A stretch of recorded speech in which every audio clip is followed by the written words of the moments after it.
My name is Nova Miller. I'm 33 years old, and on the night of my sister's engagement party, I stood outside a rented event hall in the cold and watched 150 people raise their glasses to a life my parents had spent $30,000 building in a single weekend. I wasn't inside. I hadn't been invited to speak, hadn't been asked to help plan a single detail, and technically, I wasn't even supposed to be there at all.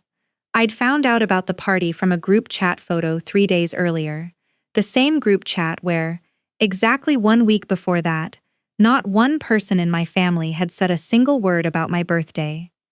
I want you to picture it the way I saw it, because I've replayed it enough times that I could draw you a floor plan. Floor-to-ceiling windows lit up gold from the inside. A live band setting up on a small stage near the bar. A cake the size of a coffee table, with my sister's name piped across it in script, sitting under a professional photographer's lights like it was the crown jewels. And somewhere in that room, my mother in a dress I'd never seen before, laughing with her hand on my father's arm, both of them glowing with the particular pride of people who believe they have finally given their daughter everything she deserves. I stood on the sidewalk in my work coat, with my car keys still in my hand, and I did the thing I have done my entire professional life without even meaning to.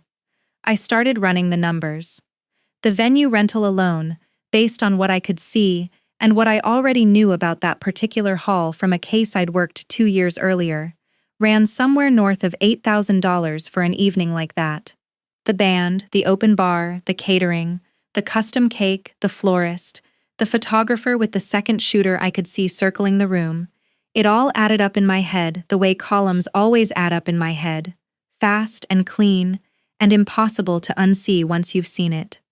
By the time I'd finished the math standing on that sidewalk, I had landed on a number just over $30,000, and the week before, on my own birthday, the only acknowledgement I received from my entire family was a single text from my mother, sent at 9 in the evening, that said, "Hope your day was good, hun. Sorry things have been so busy."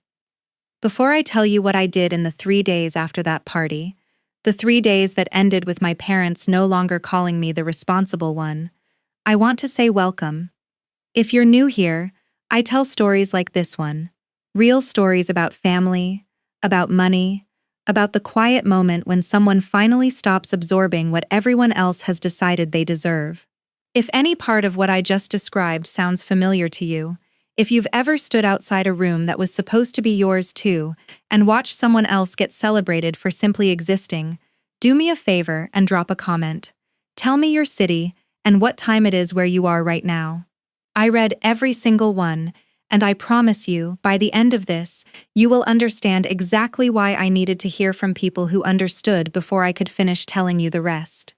Here is what nobody in that ballroom knew that night, standing there with their champagne flutes and their toasts to my sister's future. They didn't know that for the past 6 years, I had been the one quietly keeping our family's finances from collapsing. Not my father, who owned the hardware store 2 towns over, that had been bleeding money since the big box place opened off the highway. Not my mother, who ran that household like a woman balancing a checkbook with a blindfold on, always 1 bad month away from panic. Me, Nova, the daughter who supposedly needed nothing, who had somehow become the invisible column holding up a family that had never once thought to write my name on anything worth celebrating. I didn't know it yet, standing on that sidewalk, but within 72 hours I would sit down at my own kitchen table, with 6 years of bank statements spread out in front of me, like evidence in one of my own investigations, and I would finally understand exactly where all of that quiet, uncelebrated money had actually gone.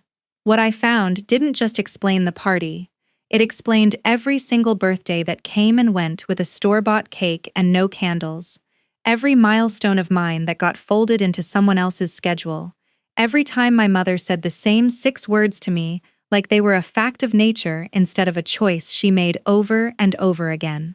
"We can only do so much, Nova. You're the strong one." I believed that sentence for over 20 years. I built an entire life around being strong enough that nobody ever had to think about me twice. And it took watching a $30,000 party through a window I wasn't invited past to finally ask the question I should have asked when I was 12 years old, sitting at a kitchen table with a grocery store cupcake and no name on it at all. Why was it only ever me? I turned around that night without going inside. I got back in my car, and I sat there for a long time with the engine off, watching the gold light spill out onto the parking lot, listening faintly to the band start playing something slow and celebratory through the glass. And somewhere in that cold, quiet car, something in me that had been folding itself smaller for over 2 decades, finally, calmly, without a single tear, stopped folding. I drove home that night with a plan already forming in the back of my mind, the same methodical way I've built every case file I've ever worked. I just didn't know yet that this time, the family whose finances I was about to take apart line by line was my own. To understand why I sat in that dark car and finally stopped folding myself smaller, you have to go back almost 30 years, to a kitchen in a small brick house in Millbrook, Ohio, where I first learned how my family counted its love. I was 7 years old, the year I figured out that birthdays in our house were not celebrations, they were negotiations. My mother, Denise, ran that household the way some women run a business on the edge of bankruptcy, always calculating, always deciding who got what based on some invisible ledger only she could see. My father, Gordon, owned Miller's Hardware on Route 9, a store his own father had started. And by the time I was old enough to understand money, that store was already losing more than it made most months, though nobody said that out loud in front of the children. My sister Paisley came along 2 years after me, and from the moment she was born, our family told a story about her that I heard so many times growing up, it started to feel like scripture. She'd arrived early, 6 weeks premature, with a heart murmur that had the doctors worried for the first few months of her life. My mother has told that story at every single holiday gathering I can remember, the beeping monitors, the tiny incubator, the nights she and my father slept in plastic chairs at the hospital, praying Paisley would make it to a full week. I don't doubt any of it happened. What I do know is that somewhere in those anxious early months, my parents made a decision, one they never announced, one they probably never even admitted to themselves, that Paisley was the miracle they'd almost lost, and I was the daughter who had simply always been fine. And fine, in my house, meant you didn't need anything. My birthdays became a study in quiet subtraction. I remember being 8 years old and asking my mother if we could do a party like the one my friend Rachel had down the street, with balloons and a piñata in the backyard. My mother knelt in front of me, the way she always did when she was about to say no in the gentlest possible voice, and she said, "We can only do so much this year, honey, but I'll get you something nice from the store." That nice something was usually a single cupcake from the grocery store bakery case, sometimes with a candle pressed into it if we happened to have one in the drawer, sometimes without. I ate that cupcake alone at the kitchen table more than once, while my parents finished up something in another room, some errand, some phone call, something that always seemed to matter more than the 10 minutes it would have taken to sing a song. Paisley's birthdays looked nothing like mine, not even close. By the time she turned 6, my parents were renting bounce houses in our backyard and hiring a woman who did face painting for $25 an hour, money I now know we absolutely did not have to spare. Her 8th birthday had a pony, an actual pony, led on a rope around our small backyard while a dozen kids from her class waited in line for a turn. I remember standing off to the side that day, in a dress my mother had picked out for the occasion, watching my little sister get lifted onto that pony's back by our father, both of them laughing, and feeling something twist in my chest that I did not yet have the words for. I was 10 years old. I understood exactly what a pony cost, and exactly what a grocery store cupcake cost, and I understood that difference said something true about how this family had decided to sort us, even if nobody would ever say it out loud. It wasn't that my parents were cruel to me. I want to be honest about that because it matters. Nobody ever screamed at me or told me I was less loved. If they had, I think in some strange way it would have been easier, because at least then I would have had a clear enemy to be angry at. What I got instead was a soft, endless kind of absence, dressed up as trust. Teachers would tell my mother I was mature for my age, responsible, a good helper, and my mother would repeat those words back to me like they were a gift she was handing me. "You're just so responsible, Nova. You're the strong one. We don't have to worry about you the way we worry about your sister." I heard some version of that sentence at every single family gathering of my childhood, and for a long time I actually believed it was a compliment. It took me until I was well into my 20s to understand that being called strong in that house had never once been about who I was. It was permission for everyone else to stop paying attention to what I needed. So I did what children in that position almost always do. I made myself smaller and quieter, and more useful, because usefulness was the only currency I ever saw rewarded. By the time I was 11, I was doing my own laundry, packing my own school lunches, and helping my father balance the register at the hardware store on weekends, because I liked the way numbers made sense when nothing else in that house did. I remember sitting on a stool behind the counter at 11 years old, adding up columns in a ledger book, while my father restocked shelves, and feeling for the first time in my life like I was good at something that mattered. Nobody had to remember my birthday if I could make myself matter in other ways. That was the deal I made with myself before I was even old enough to understand I was making a deal at all. Paisley grew up inside a completely different house than I did, even though we shared the same address, the same parents, the same last name. She learned early that things simply arrived for her, that wanting something out loud was usually enough to make it appear, that failure came with soft landings and second chances my parents never once offered me. I don't say that to blame an 8-year-old for the shape her own childhood took. She didn't choose to be born the miracle. She didn't choose to become the center of a family's guilt and relief. But she also never once, not at 8, not at 18, not at 28, stopped to ask why her sister was standing off to the side of every celebration, while she got lifted onto ponies and driven to face painters, and handed the exact childhood I used to lie awake wanting. There is one memory from that time I still carry with me more than any other, and it's not even a dramatic one, which is exactly why it stayed. I was 12, and it was my birthday, and my mother had forgotten to buy even the cupcake that year because Paisley had a dance recital that same evening, and the whole week had apparently been consumed by costume fittings and rehearsal schedules. I remember standing in the kitchen after dinner, watching my mother rush around gathering Paisley's things for the recital, and I quietly asked if we were going to do anything for my birthday. My mother turned around, genuinely surprised, as she'd truly forgotten the date entirely, and she said, "Oh, Nova, I'm so sorry, honey. We'll celebrate this weekend. I promise. You understand, right?" We can only do so much. We never did celebrate that weekend. I don't think anyone in that house remembered to try.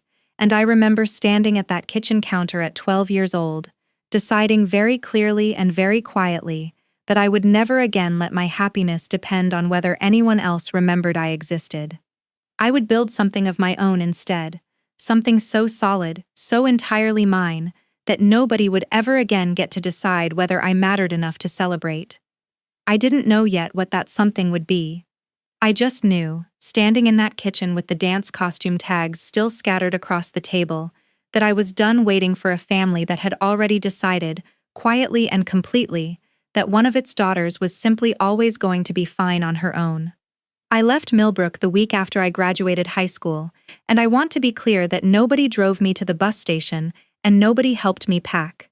I had applied to a state university 3 hours away on my own, filled out every form myself at the kitchen table late at night after my parents had gone to bed, and I'd found a scholarship program for first-generation accounting students that covered most of my tuition, a scholarship I discovered through a school counselor because my own mother had never once sat down with me to talk about what came after high school.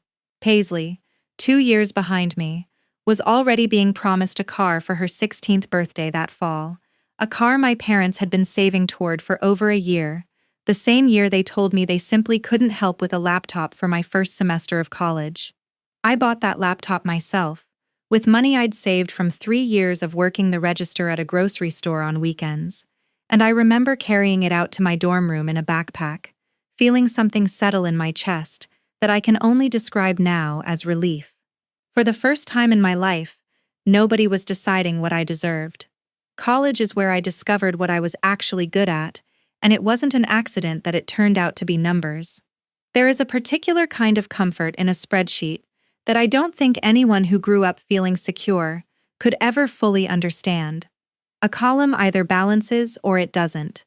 A number is either true or it's a lie waiting to be found, and nobody can talk their way around a discrepancy if you know exactly where to look for it.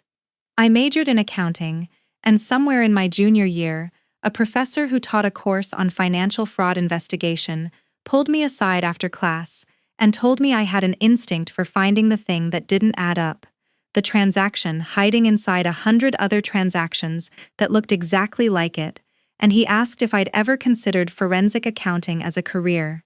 I hadn't, not really, but the moment he said it out loud, something in me recognized it, the way you recognize your own name being called in a crowded room.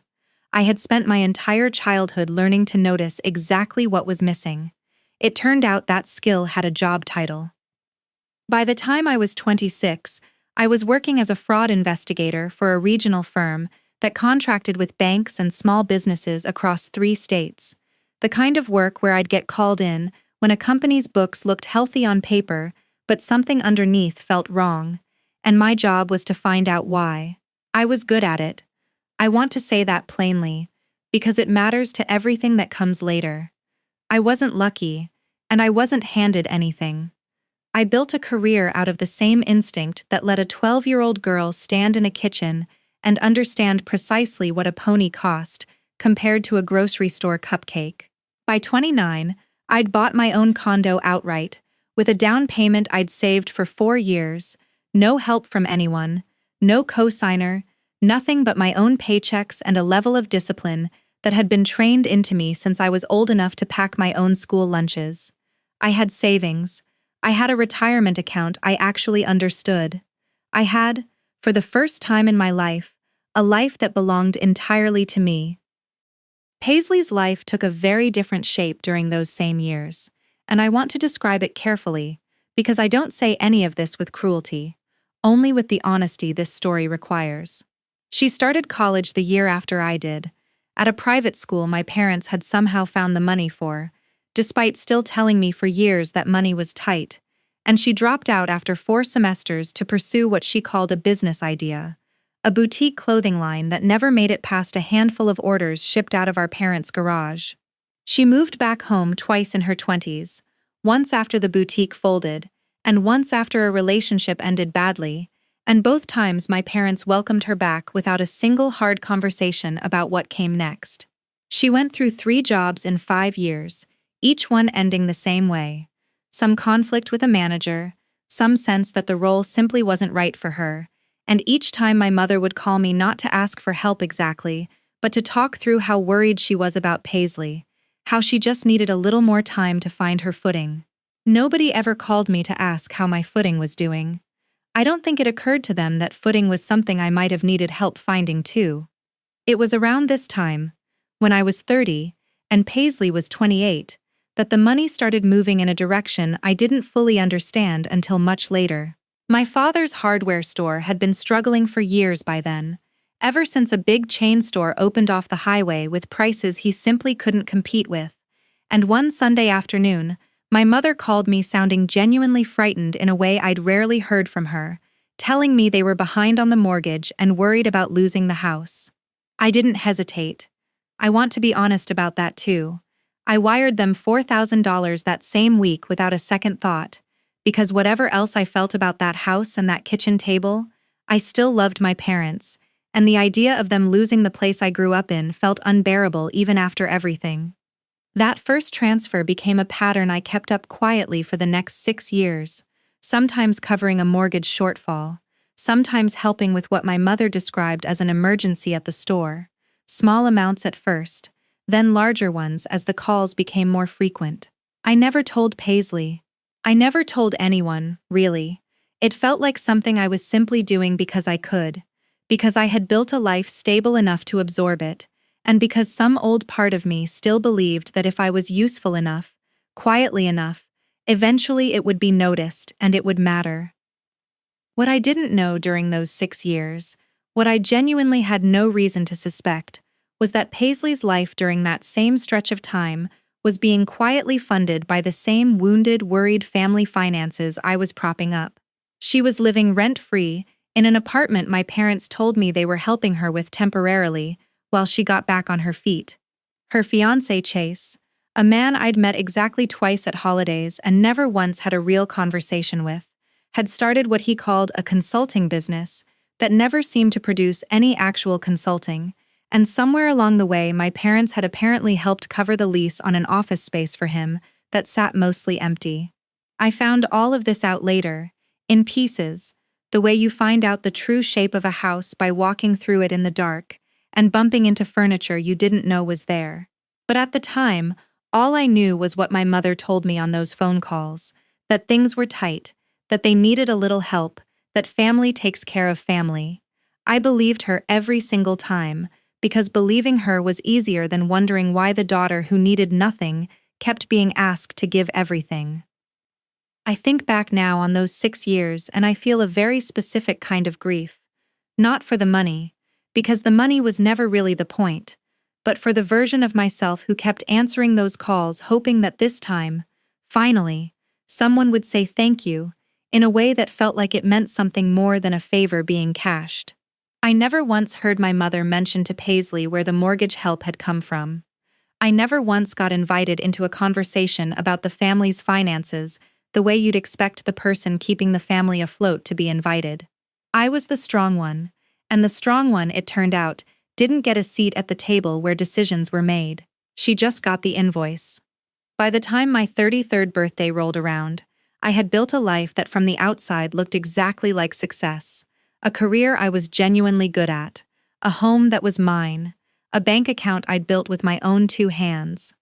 And somewhere underneath all of that, without ever fully admitting it to myself, I was still that 12-year-old girl in the kitchen, quietly waiting for someone to notice that the strong one had needs too.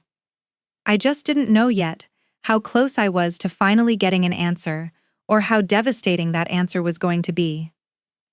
My birthday that year fell on a Thursday, and I want to walk you through exactly how it went, because the ordinariness of it is what makes it so hard to explain to people who haven't lived it.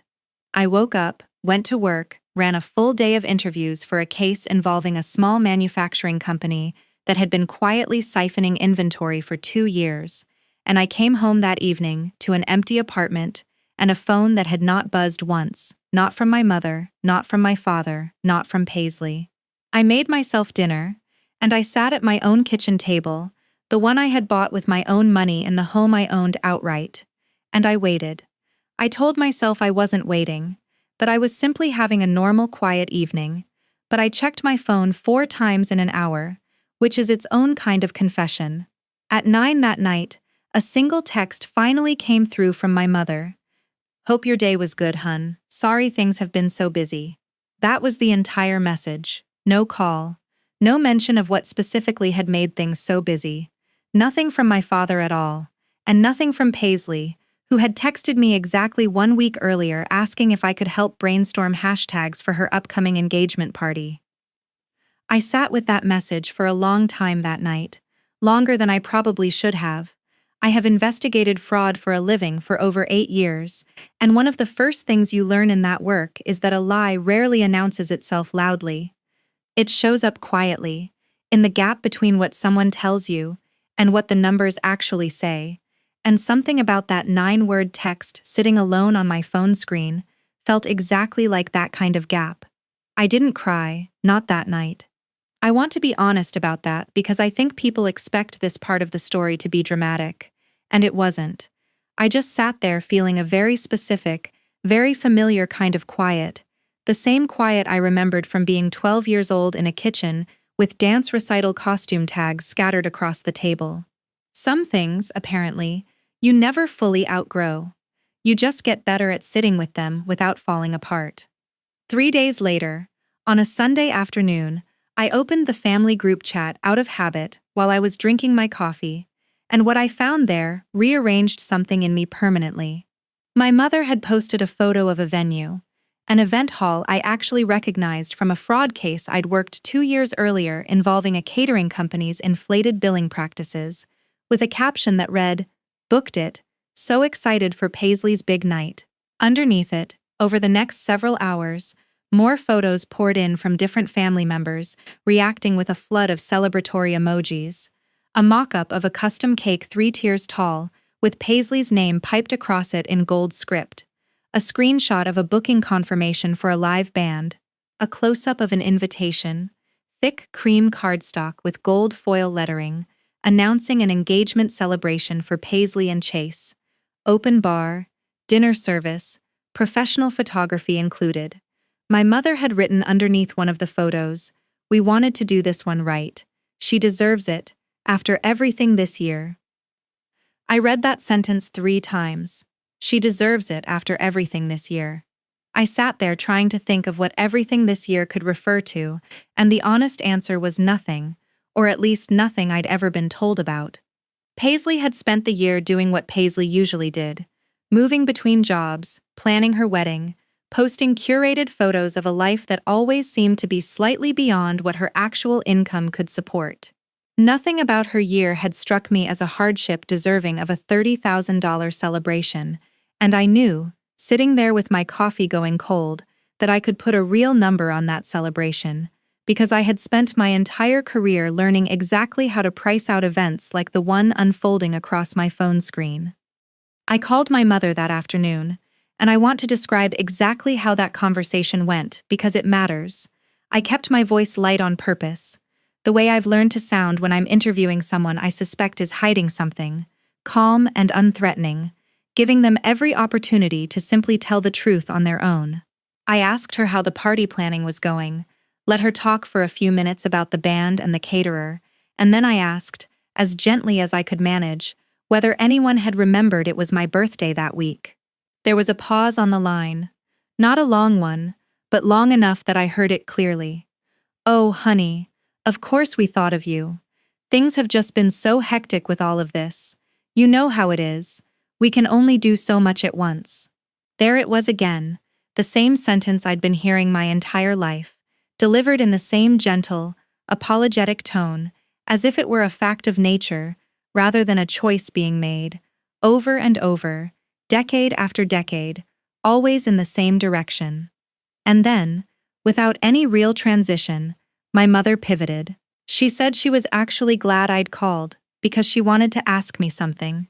The venue had gone slightly over budget, she explained, something about the catering minimum being higher than they'd expected, and she wondered if I could help cover the difference, just a few $1,000s, since family takes care of family, and she knew how much I loved my sister. I sat there holding the phone, listening to my mother ask me to help fund the exact party that had eclipsed my own birthday without a single word of acknowledgement, and something in my chest went very, very still. I told her I'd think about it. I didn't say yes, and I didn't say no. I just said I needed to think, and I hung up the phone and sat in my kitchen for a long time afterwards, staring at nothing. The party was 2 days later, and I made a decision that surprised even me. I wasn't going to say anything, wasn't going to call and demand an invitation, wasn't going to give anyone the satisfaction of a confrontation they could later describe as me making a scene. I was simply going to go and see it with my own eyes. I found the venue address on the invitation photo my mother had posted, dressed in something appropriate but plain, and I drove the 40 minutes to the hall without telling anyone I was coming. I told myself I just wanted to understand, in the way I always want to understand a case before I decide what to do about it, exactly what this looked like, exactly what it cost, exactly what my family had chosen to build without me. I parked across the lot and walked close enough to see through the windows, and that is the moment I described to you at the very beginning of this story, standing outside in the cold, watching the band set up, watching the cake glow under the photographer's lights, watching my mother laugh with her hand on my father's arm, like a woman who believed she had finally given her daughter everything. I almost turned around right there. I almost got back in my car and drove home, and let it be nothing more than a private, silent grief I carried alone, the way I'd carried every other slight for over 20 years.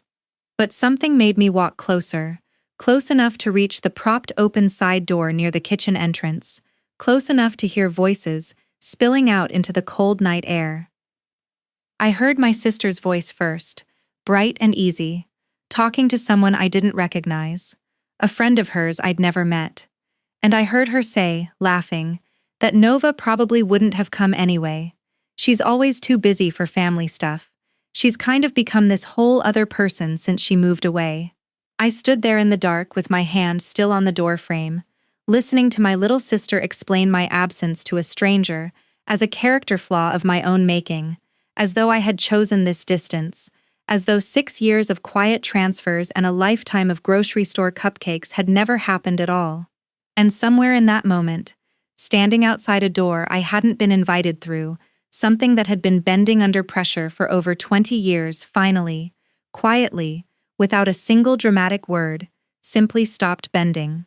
I drove home from that parking lot with both hands steady on the wheel, and I want to tell you honestly that I did not cry on that drive either. Something had shifted past the point of tears, into a colder, clearer place I recognized from work. The exact feeling I get when a case that has been circling for weeks suddenly resolves into a single, obvious thread. I let myself into my condo, hung my coat by the door, and instead of going to bed, I sat down at my kitchen table and opened my laptop. I don't fully know how to explain the decision that followed, except to say it felt less like a choice, and more like an instinct I had been suppressing for 6 years, finally being allowed to run. I was going to do to my own family exactly what I did for a living to strangers. I was going to pull the records and find out where the money actually went. I started with my own bank statements, which was the easy part, since every transfer I had ever made to my parents was sitting right there in my own account history, dated and time-stamped, 6 years of them stretching back to that first frightened phone call about the mortgage. I printed them out, all of it, every wire and every transfer, and laid them across my kitchen table in chronological order, the way I lay out evidence for any case I've ever worked. The total, once I added it up, made me sit back in my chair for a long moment. Over 6 years, I had sent my parents just under $87,000. I had never once tracked it as a running number before, because I had never let myself think of it that way, as an investment, as a sum, as something with a bottom line. It had always just felt like helping, one call at a time, one emergency at a time, each transfer small enough on its own that I never stopped to add them together. The harder part was figuring out where that $87,000 had actually gone, and this is where 6 years of forensic training finally turned inward. I still had copies of some of my parents' mortgage documents from years earlier, back when my mother had asked me to help her understand a refinancing offer, and I'd walked her through the paperwork over the phone, documents she'd emailed me and I'd never deleted, because deleting things is not something I do. I pulled our old email thread and cross-referenced the mortgage balance she'd shown me then against public property records I could access through my work database, the same kind of records I use every week to verify a subject's financial history. What I found was that the mortgage, while genuinely behind at points, had never actually been in the kind of danger my mother described on those panicked phone calls. There had been late payments, yes, real ones, but not the looming foreclosure she'd made it sound like more than once over the years. The gap between what she told me and what the records showed was not enormous, but it was there, consistent, and once I saw it, I couldn't unsee it. I moved next to my father's store, and this part took longer, but I had access to tools most people simply don't, databases that let me look up business filings, liens, and public financial disclosures tied to Miller's hardware. What I found there was a small business that had genuinely struggled against the big box competitor down the highway, exactly as I'd always been told, but a business that had also, at 2 separate points over the past 4 years, taken out short-term loans I had never been told about at all. Loans that were paid down suspiciously fast, faster than a struggling hardware store should have been able to manage on its own. I sat with that discrepancy for a long time before I let myself follow the thread further, because some part of me still didn't want to know the answer. It was Paisley's information that took the longest to piece together, because I had never once been given a reason to look, and I had to work backward from small, half-remembered details. A comment my mother had made once about helping Paisley get settled after the boutique closed, a mention of Chase's office space during a holiday dinner nobody dwelled on for more than a sentence. I found the apartment complex Paisley had lived in during the 2 years my parents described as her getting back on her feet, and using a records search I run constantly for work, I found that the lease had been co-signed, not by Paisley, but by my father, at a monthly rent that, over those 2 years, added up to nearly $11,000. I found a business registration for Chase's consulting company, filed and then quietly dissolved 18 months later, with an office lease attached to it that I traced back to a payment history showing deposits from an account I recognized instantly, because it was the same account I had been wiring my own money into for 6 straight years. I sat at my kitchen table at nearly 2 in the morning, with all of it spread out in front of me. Mortgage documents, business filings, lease records, my own bank statements, and I felt something crack open in my chest that had nothing to do with anger and everything to do with grief.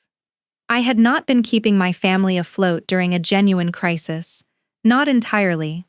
I had been quietly, unknowingly funding the exact system that had erased me my whole life. The ponies and the face painters grown into rent payments and office leases, and now, finally, into a $30,000 party celebrating the daughter who never once had to wonder if her needs were an inconvenience. Every dollar I'd sent believing I was holding my family together had instead been holding up the very structure that kept me standing outside the window looking in. I did not sleep much that night, and by morning I knew I could not simply feel this, could not simply carry it the way I'd carried every other quiet injury for over 2 decades.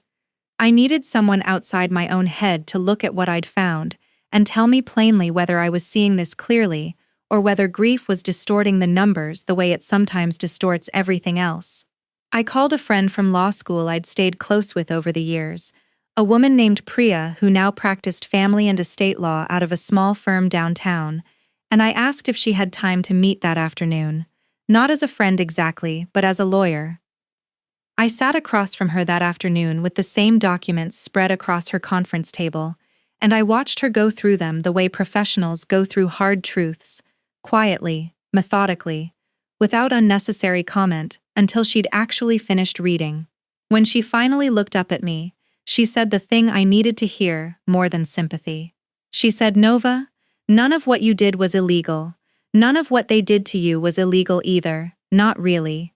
Families are allowed to be unfair, but you are also allowed to stop. You don't need a reason beyond the fact that this has to end, and you don't owe anyone continued funding for a favoritism you're only now able to see clearly." I asked her what stopping would actually look like. Done properly. Done in a way that couldn't be twisted later into me being the villain of my own family's story. She thought about it for a moment, then told me exactly what I needed to do, and it was nothing like a scene, nothing like a confrontation shouted across a dinner table. It was simpler than that, and colder, and far more permanent. I was going to put it all in writing, every dollar, every date, every place it had actually gone. And then I was going to stop, cleanly, calmly, in a single letter that told the truth once and never asked to be believed twice. Priya spent the better part of an hour walking me through exactly how to build something that couldn't be argued with later, and I want to explain her reasoning because it matters to everything that came after. She told me the biggest mistake people make when they finally decide to confront a family that has spent years managing the story is that they lead with the hurt instead of the facts. The hurt is real, and it matters, she said, but hurt is exactly what a family like mine has spent decades learning how to talk their way around, softening it, reframing it, turning it back into something that makes the person hurting sound unreasonable for bringing it up at all. Facts, dated and documented, don't have that same weakness. Nobody can gently explain away a bank statement. Nobody can call a spreadsheet dramatic. If I wanted this to actually land, she told me, I needed to stop thinking of it as an argument I was going to win and start thinking of it as a record I was simply going to correct. So that is exactly what I did. I spent the next 2 evenings after work building what I can only describe as a case file on my own family, using the same structure I use for every fraud investigation that lands on my desk. I created a single clean document, no emotional language, no accusations dressed up as questions, just a chronological accounting of every transfer I had made over 6 years, cross-referenced against what each transfer had actually funded once I traced it, the real mortgage timeline against the story I'd been told about it, the co-signed lease for Paisley's apartment, the office space for Chase's dissolved consulting business, and finally, at the bottom, a rough but carefully sourced breakdown of what the engagement party itself had likely cost, the venue, the band, the catering minimum my mother had mentioned on the phone, the cake, the photography package, all of it landing right around $30,000, exactly where my instinct on that cold sidewalk had placed it. I decided against calling anyone or scheduling another dinner where this could unfold across a table, while everyone watched my face for signs of weakness. I had spent enough of my life having hard truths delivered to me in kitchens with dance costumes scattered across the counter, softened into apologies that were never quite apologies at all, and I was not going to hand my family that same setting to manage me in. Instead, I did what I would do with any client who needed to receive a difficult but factual notice, something they could not later claim they misunderstood or never received. I sent a certified letter, one copy to my parents jointly, with a clear, calm cover message I had rewritten probably a dozen times until every word said exactly what I meant and nothing more. The letter opened plainly. I told them I loved them and that this letter was not written in anger, which was true, because by the time I finally sent it, the anger had already burned down into something quieter and far more settled. I told them I had recently gone back through 6 years of financial support I had provided to the family, and that in reviewing it honestly, I had discovered the actual purpose behind much of that support did not match what I had been told at the time it was requested. I laid out the numbers exactly the way Priya had coached me to, without adjectives, without asking them to feel bad, simply stating what had been sent, when, and what the records showed it had actually been used for. I included the mortgage discrepancy, I included the lease, I included Chase's office space, and I included, at the very end, a single line about the party, noting only that I had calculated its approximate cost using publicly available vendor pricing for the venue and services involved, and that the total came to just over $30,000, roughly a third of everything I had sent the family over the past 6 years combined. The second half of the letter was shorter than the first, and it was the part that mattered most. I told them that effective immediately, I would no longer be providing ongoing financial support to the household or to any family member's individual expenses. I was not demanding repayment. I want to be clear about that, because Priya had specifically warned me against turning this into a lawsuit or a demand for money back, since that would only give them a fight to have, instead of a truth to sit with. I simply stated, in plain, unemotional language, that the support was ending, that I hoped we could find a healthier way to relate to each other going forward, and that I would be available to talk when everyone had time to actually process what I'd sent, rather than react to it. There was one more piece I had to handle that same week, and it turned out to be the piece that changed everything fastest. Years earlier, when my father's store had gone through its first rough patch, I had agreed, without fully understanding what I was signing, to co-sign a small business line of credit that kept the store's inventory account open during a slow season. I had genuinely forgotten about it in the years since, the way you forget about a promise made in a moment of panic once the panic passes. But going back through the records with Priya, we found it still active, still tied to my name and my credit, still technically making me liable if the store ever defaulted. I contacted the lender directly, with Priya's guidance, and formally began the process of removing myself from that line of credit, a process that would take a few weeks to finalize, but that I initiated the same day I sent the letter, because I understood, in a way I hadn't fully let myself understand before, that as long as my name was still quietly attached to my father's finances, I would never actually be free of the family's version of who I was supposed to be for them.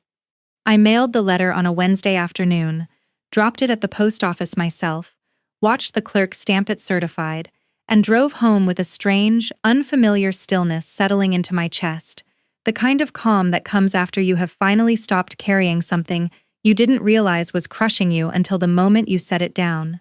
I did not know exactly how my family would respond, whether with silence, with fury, with the same soft deflections I had absorbed my entire life. But for the first time in over 20 years, I had stopped waiting to find out whether they would finally notice me on their own. I had simply told the truth, once, in writing, and let the record speak for itself. Whatever came next, I told myself sitting alone in my kitchen that evening would at least be an honest reckoning instead of another quiet, uncounted year of pretending the numbers didn't matter. The certified letter arrived at my parents' house on a Friday afternoon, and my mother called me less than 2 hours later, before she could have possibly finished reading through everything carefully. I let it ring 3 times before I answered, not out of spite, but because I needed those 3 rings to remind myself of exactly why I had done this in the first place. When I picked up, her voice was already high and tight, the particular pitch she gets when she feels caught rather than sorry. "Nova, what is this? What is going on? Why would you send us something like this in the mail? Like we're strangers, like we did something wrong to you." I kept my own voice level, the same voice I use when I sit across from someone whose books don't add up, and I need them to understand that the numbers are not up for negotiation. I told her everything in that letter was accurate, that she was welcome to review the documents herself, and that I was not calling to argue about it over the phone. If she wanted to talk, I said, she and my father could come to my place on Sunday, in person, where we could actually sit down properly. There was a long pause on the line, and then she said, very quietly, "Your father's going to want to see the numbers himself," and I told her that was exactly why I'd sent them. They came on Sunday afternoon, both of them, and I want to describe what it looked like when my parents walked into my condo for the very first time in the 4 years I'd owned it, because that detail says more than almost anything else in this story. My father stood in my living room, looking around at furniture I had bought with my own money, a home I had built entirely without their help, and something moved across his face that I couldn't quite name at the time, somewhere between pride and shame, the kind of expression a man gets when he realizes he never actually knew the life his daughter had built. My mother sat down stiffly on my couch, still in the coat she hadn't taken off, and she opened with the same line I had been hearing since I was 7 years old, delivered now with a slight tremor that told me even she wasn't sure it would work this time. "Nova, honey, we can only do so much. You have to understand, things have always been so tight for us, we never meant for it to feel like." I let her get that far, and then I did something I had never once done in 33 years of listening to that sentence. I stopped her. I laid the folder of documents on my coffee table, the same one Priya had helped me build, and I opened it to the page showing the actual mortgage history against the story I'd been told about it over 6 years of frightened phone calls. I asked her, calmly, to explain to me why the records showed the house was never actually at risk of foreclosure, the way she'd described it to me on at least 4 separate occasions. My mother's face went through several stages in the space of about 10 seconds, confusion, then recognition, then something that looked very much like fear, and my father, who had been standing near the window this whole time, finally sat down heavily in the chair across from me and said, in a voice much quieter than his usual one, "We exaggerated some things, Nova, because we didn't know how else to ask you for help without you saying no." That admission sat in the room for a long moment, and I let it sit there, because I had learned in my career that the most important thing after someone finally tells the truth is to not immediately rush in and fill the silence for them. My mother started crying then, not the performative tears I'd sometimes seen her use to end an uncomfortable conversation, but something that looked genuinely raw, and she said the money for the store had been real trouble at first. That part had been true, but somewhere along the way, It had blurred into helping Paisley too, because Paisley needed it, and Paisley asked, and it was easier to fold her needs into mine than to explain to her why her older sister was somehow always the one who had to be asked. I asked my father directly about the office lease for Chase's business, and he didn't try to deny it. He just nodded slowly and said Chase had convinced him it was a sure thing, that it would pay for itself within a year, and that once the money was already committed, he didn't know how to admit to me that it had failed without me feeling like I'd been lied to. I told him gently that I already knew I'd been lied to. That was rather the point of the folder sitting between us.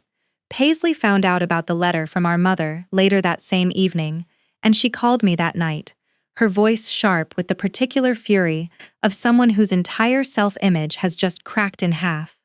She accused me of trying to ruin her relationship with our parents, of choosing the worst possible timing right after her engagement, of being jealous and petty and unable to be happy for her for even one single moment in her life. I let her finish, and then I asked her one question, calmly, the way I ask every question that actually matters, whether she had ever once, in 31 years, wondered why her birthdays looked the way they did, and mine looked the way they did. There was a long silence on the line, long enough that I genuinely wondered if she'd hung up. When she finally spoke again, her voice had lost most of its sharpness, and she said quietly, "I never really thought about it, Nova. I just thought that's who you were, someone who didn't need things the way I did." I told her that was exactly the problem, that nobody had ever asked me whether I was someone who didn't need things, or whether I had simply been raised believing needing things wasn't an option available to me. Something in that conversation cracked open a door that had been sealed for over 2 decades, though it didn't happen all at once and it certainly didn't happen easily. Paisley called me again 3 days later, this time without any anger in her voice at all, and asked if she could come see me, just the two of us, no parents involved. She showed up at my condo looking smaller than I'd ever seen her, without the careful, curated version of herself she usually presented to the world, and she told me she'd gone back and looked through old family photos after our first phone call, really looked at them for the first time, and she'd noticed things she'd never let herself notice before. How many of them were just her? How few of them were both of us together at something that was actually mine? She apologized. Not perfectly, not with the kind of speech that fixes 20 years in a single afternoon, but honestly, in a way that made it clear she was finally, for the first time in her life, doing the math too. My father's store, meanwhile, faced its first real reckoning in years once I formally removed myself from the business line of credit, and I heard through my mother, weeks later, that he'd had to sit down with an actual accountant for the first time, not a family favor, a real professional, and finally look at the store's numbers honestly, instead of patching each crisis with whatever quiet money happened to be available. It wasn't easy for him, and there were a few months where the store nearly closed for good, but by the end of that year he had restructured his inventory, cut costs in places he'd been avoiding for a decade, and for the first time in longer than I could remember, the business was standing on its own, not on mine.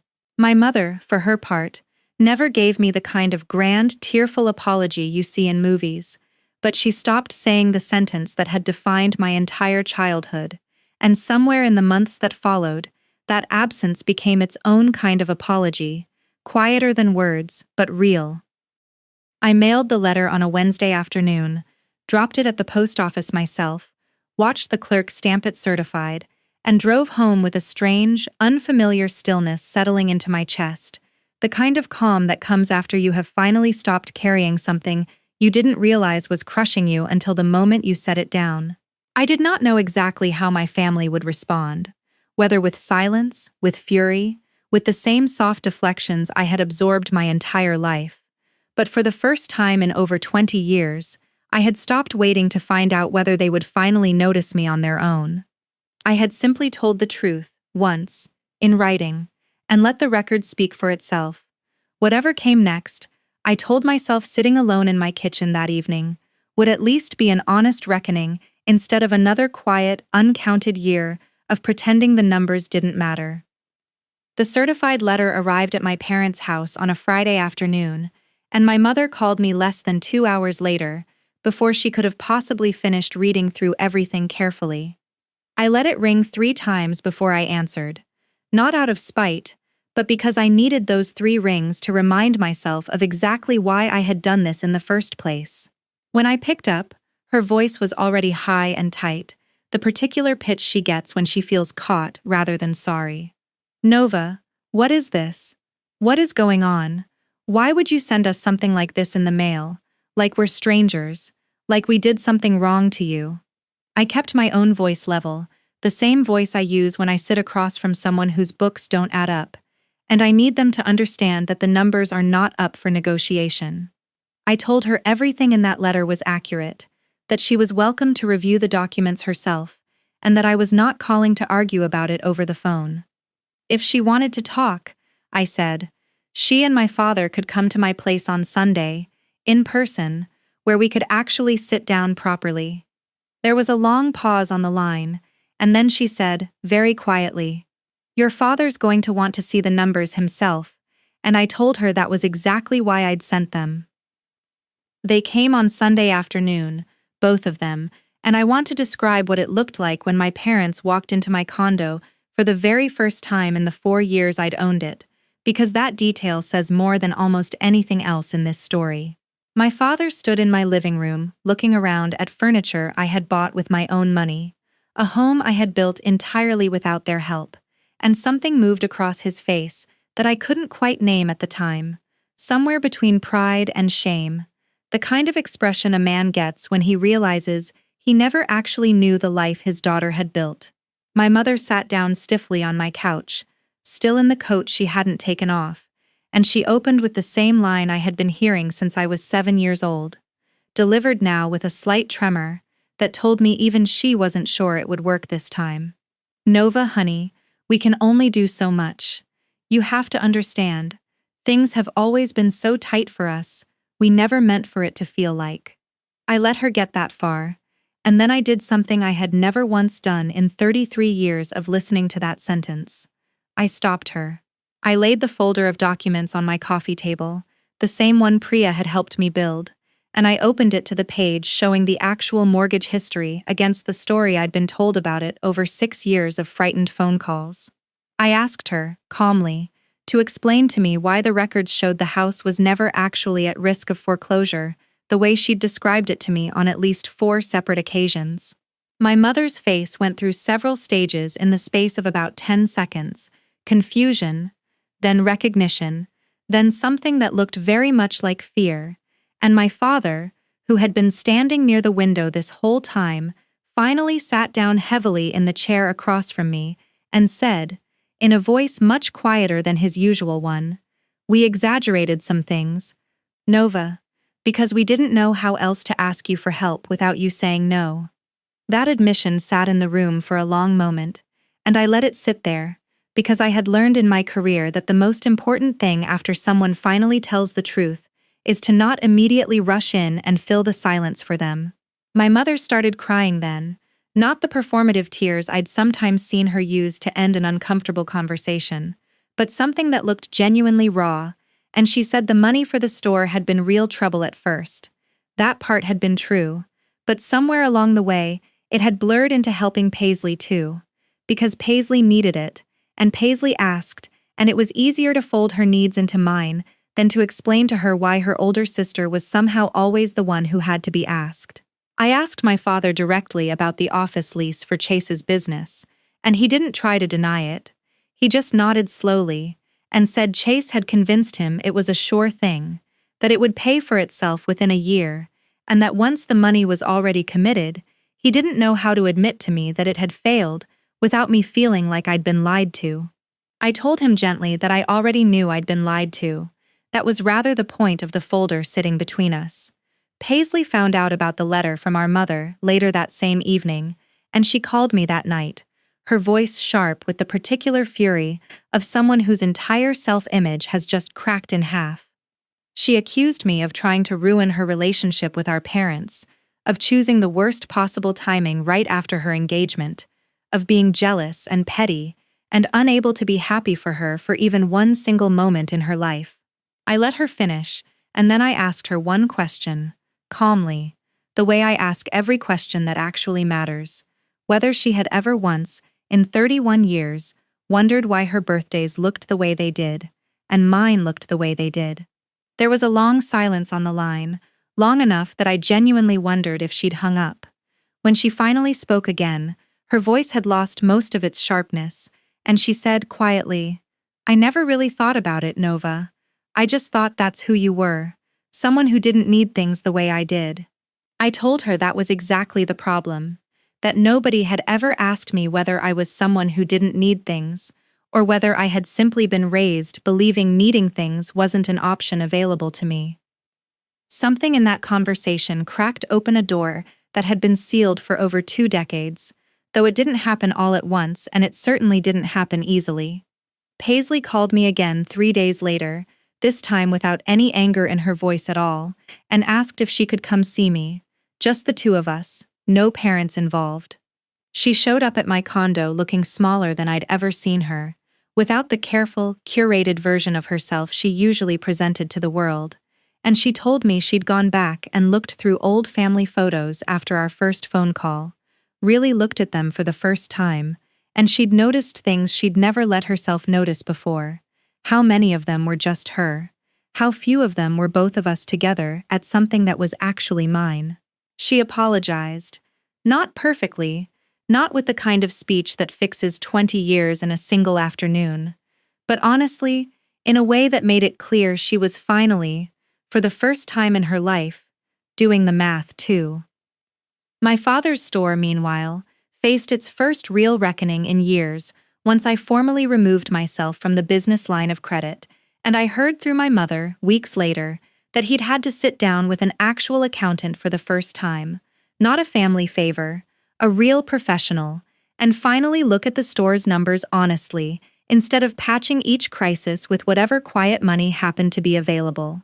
It wasn't easy for him, and there were a few months where the store nearly closed for good, but by the end of that year he had restructured his inventory, cut costs in places he'd been avoiding for a decade, and for the first time in longer than I could remember, the business was standing on its own, not on mine. My mother, for her part, never gave me the kind of grand, tearful apology you see in movies, but she stopped saying the sentence that had defined my entire childhood, and somewhere in the months that followed, that absence became its own kind of apology, quieter than words, but real.